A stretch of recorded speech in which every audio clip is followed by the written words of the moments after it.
Welcome to rSlash Prorevenge, where OP screws his company out of millions of dollars. Our next Reddit post is from Texan Native. I left college with a business degree in one hand and no job in the other. And like so many colleges, the promises of alumni willing to give jobs to graduates could not have been further from the truth. So I had to seek out my start from the bottom. I found a pretty good job in operations at a company. I had a great boss who taught me pretty much everything I needed to know. Work was great and the money was good. I need to explain how the business works so you can understand how the plan worked. The corporate office was in California, but I didn't work in California. I started out working in operations with some of the smaller clients, but with some help from my boss, I was able to climb the ladder rather quickly to the point of being over all the operations and order processing for the firm. We had a very large client that was like 90% of the company's business. The way it worked was we had two sets of sales reps, TSRs and CSRs. TSRs were the heavy hitters who reached out to other big businesses and tech firms to extend their warranties on a product. They made real good money. The CSRs were more of the mom and pop crowd and the inbound sales calls for those that wanted to extend their warranties. A little while after I started, the client check portion was now going to be overseen by one of the sales managers. This is when things started going downhill. My boss at the time was given temporary access to the financials as they were hiring a new CFO and he had a background with it. We went to lunch like we'd done plenty of times before, but he seemed different. When I asked him if something was wrong, he told me that something looked off with our biggest client for one of the accounts. He wanted to make sure before he said anything to the higher-ups. While this was going on, I had been offered the chance to be our new compliance officer, which means I would need to make sure everything was on the up and up. Soon after, I come in to find out that my boss was just terminated for a multitude of reasons, all of which had to be untrue, because he was a pretty well-liked guy, and not just with the company, but with our client as well. As I log into my terminal, I see that before he left, he had given me admin access to his files. Here's where things started to pop off. It's kind of complicated to explain, but basically, my company was embezzling money from our biggest client. It was wild to see that this was happening, and something had to be done, so I hatched a plan. First things first, secure a new job because this won't be a fun place to work after this. Done. My previous boss knew of other companies that would scoop me up. I put in my notice and stated in my exit interview that I just couldn't be a part of what was happening, even though HR was in on this. I wanted this on the record. Next, I got approval for overtime for all the operations crew to come in on a Saturday, and pay them double. They arrived early Saturday, obviously not too thrilled as to why they were there. And when I explained that if they complete the task, not only do they get their overtime, but they also get nice bonuses, and they were much happier. They spent the entire day taking all the money that my company stole from the client and sending it to the client.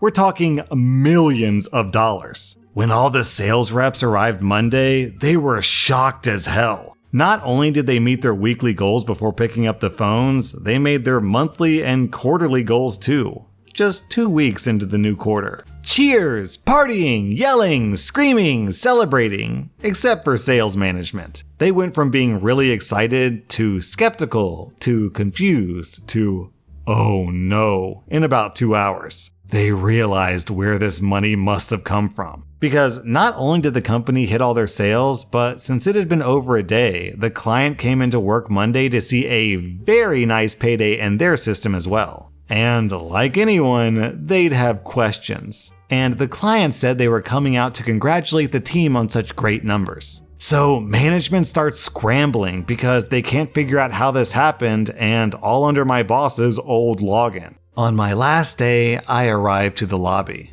I've got my box for the last of my things. A guy walks up as I'm waiting for the elevator with me, and we strike up a conversation. He notices my box and jokes about getting fired. And I just tell him that I have a great opportunity come up, and I decided to leave before the poo hits the fan. We laughed. A really nice, down-to-earth guy. He realizes we're getting off on the same floor. He asks if I work for such and such, and I say yes. He asks where, and I tell him operations, and he reveals that he's the CEO of our client. Uh-oh!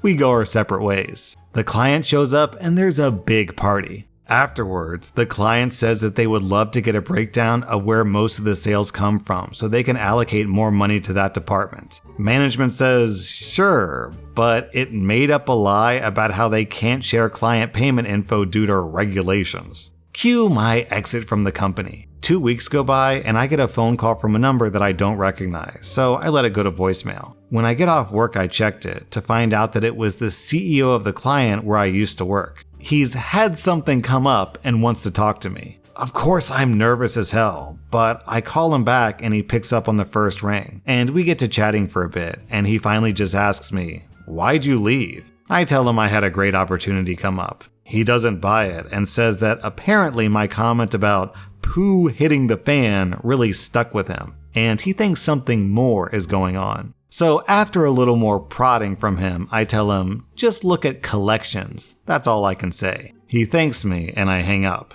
2 days later, he pulled the plug on the account. Apparently, my old company tried to threaten him with a lawsuit for pulling the account 3 years early. He replied with, "That's fine, because then I can show the courts that I have evidence that you committed fraud." Corporate came in and cleaned house. All the management was fired within the day. 1 month later, my friend and I had a very memorable trip to Vegas, all courtesy of our old client. Our next Reddit post is from Reddit account Throwaway. I was raised in a traditional religious household, and my beliefs didn't quite coincide with those of my parents. In fact, I didn't believe in God at all. I made the mistake of expressing my beliefs to my parents before I was out of the house. So they were constantly looking for ways to get me right with the Lord. This revenge story revolves around one of those attempts. When I came out as gay to my parents, they were less than understanding. As my mother sobbed about how her son was going to burn in hell and my father yelled at me for being so stupid,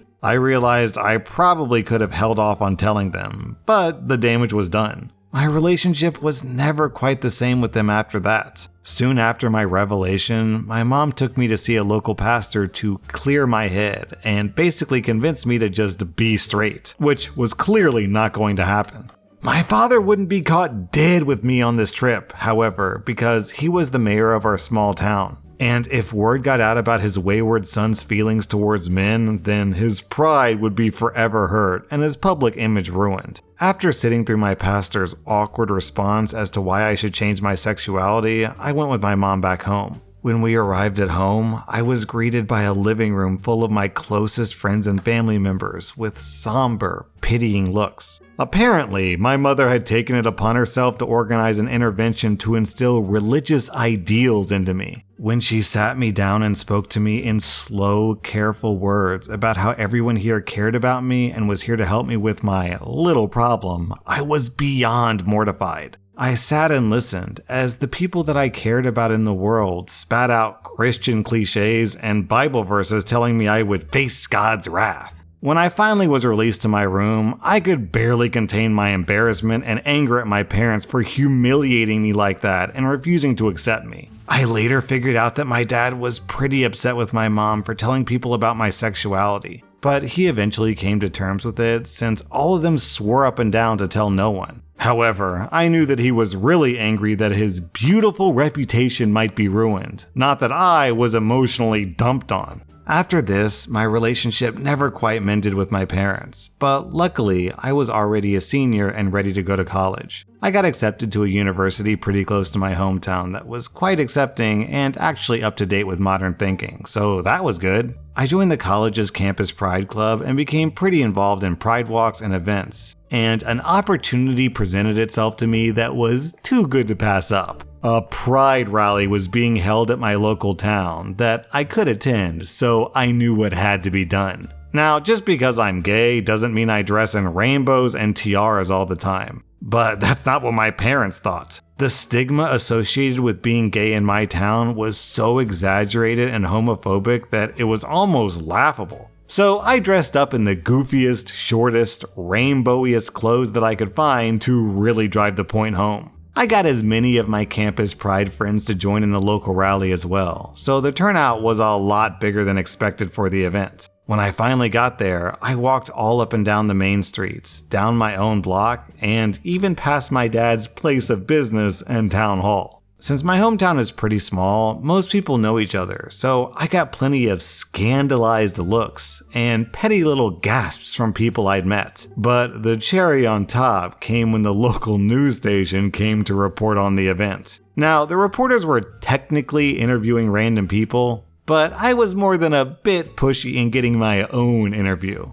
I got to wave my flag, say my statements, and basically flaunt my sexuality on what would later become a brief report on the local news. I bet my dad enjoying seeing that broadcast all over town while sipping his morning coffee. As if this wasn't sweet enough, I actually saw my dad a couple of times during the rally. Since much of the rally was centered around Town Hall, it was fitting for the mayor to at least make an appearance, and he got a nice, good look at me. The look of disgust and almost fear at what had been done to his precious reputation is one that I'll cherish forever. After I was done doing my damage, I headed back to my college. Turns out, my dad did not get elected to office again that year, and even issued a half-hearted apology for his son's actions. Maybe next time he opens a Bible, he should read the chapters on love and forgiveness. Lord knows he needs it.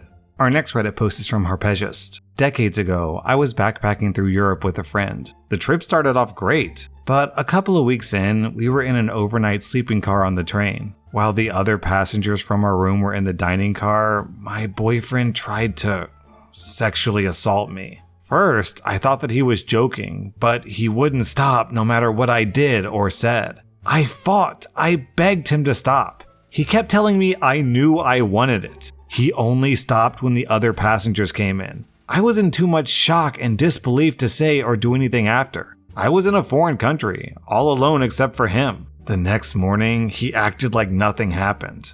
I doubted myself. Was I overreacting? We checked into a hostel and left all of our belongings in a locker. We then went into town to explore. I timidly brought up the previous night. He gaslit me so hard, he almost had me believing that I assaulted him. I excused myself to go to the ladies' room. Then it hit me. I realized what really happened and how serious it was. So I got some revenge. I snuck back to the hostel. I told the hostel that we weren't staying after all, and I got a full cash refund. I got the refund for his spot too. They were fully booked, and our 2 spots were snatched up before I even left the lobby. I took our stuff out of the locker and left his pack sitting unsecured. I took all of our shared supplies, food, guidebooks, and the Thomas Cook train schedule book. This was before the internet. Trust me when I say that book was vital and expensive. I hopped the next train to the opposite end of Europe. Before I did, I made a quick international call to his mother, telling her what he'd done. It was worth every penny. I wish I could have seen his face when he realized I wasn't coming back from the ladies' room. And later, when he had nowhere to stay that night, no food, and no idea when the next train was. And then when he talked to his very angry mother. The one thing I didn't do was take his passports. The hostel was holding on to them, and they tried to give his to me when I checked us out. But I only took things that belonged at least in part to me. Why stoop to his level? Well, because he deserved it? I would have taken his passport and chucked it in a river. Our next Reddit post is from Valheru. Back when I was a teenager, my aunt would ask me to babysit her kids. It didn't happen often, so I really didn't mind, as long as she bought me pizza and her 2 children were well behaved. Anyways, she was a divorcee, and after a couple of years she remarried. His 2 kids were alright as well, and I didn't mind babysitting for them when they asked me to about 3 months after their wedding. This is when it starts going downhill. Firstly, no pizza. Second, they came home 3 hours later than when they said they would, and didn't give me a lift home. I was 16 at this point and a very big guy, so I wasn't worried about walking home, but it was about 2 o'clock in the morning. Then they started to take advantage. Almost every week they wanted me to look after their kids for no pay. And they would get extremely pissy about it if I refused, often having a go at my mother, who would cry. I hated that. Fine. So they called me to look after their kids so they could go, and they do their regular, we'll be home by 10, but we mean 1 a.m. I say, okie dokie. I rocked up. Sure enough, no food aside from the kids' dinner. I raided their fridge. Then, at about midnight, I woke the kids up, took them into the lounge, and put on a video. They were a little confused, but excited to be up at that time. I then gave each of them a can of Red Bull and a packet of lollies. About 20 minutes later, the parents showed up and I left. They never asked me to babysit for them again. Apparently, they shouted at my mother, and my dad told me off, but he couldn't stop laughing, so I wasn't in too much trouble. That was r/Prorevenge, and if you like this content, check out my podcast where I publish the exact same episodes. Also, hit that subscribe button because I put out new Reddit videos every single day.